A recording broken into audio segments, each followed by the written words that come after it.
Meanwhile, police are investigating a deadly shooting inside a Long Beach sports bar. Now, 2 people were killed in this incident, and CBS 2's Kara Finnstrom is live near Artesia Boulevard and Rose Street with the latest on the investigation this morning. Kara, good morning to you. Good morning, DeMarco. Investigators don't yet know a motive for this morning's deadly violence, but they tell us it took place inside this bar after what appears to have been some kind of argument. Shots fired. Victims down inside.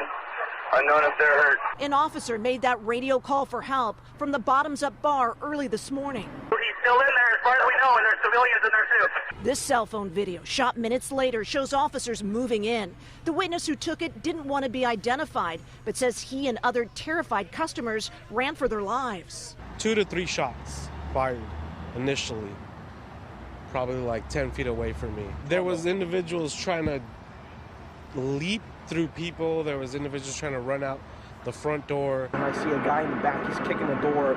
It's a back door where the kegs are stored. He's kicking it and I see him holding a revolver, and then I see him shoot in my direction. Long Beach police now believe that gunman wounded one man who escaped and is expected to survive, and then shot and killed a second man. They say an officer ultimately fired through the front door, killing the suspect, who was later found with a revolver in his hand. But at first, officers didn't know if the gunman had been shot or if there were other shooters. One witness reported seeing 3 men with guns, so the SWAT team pushed in. Come out, hurry up! They brought out people hiding in a bathroom and searched the bar, making this discovery. An additional casing was found that indicates there may have been an additional shooter. Police say that casing didn't match the guns of the officer or the suspected shooter. They're now trying to determine where it came from.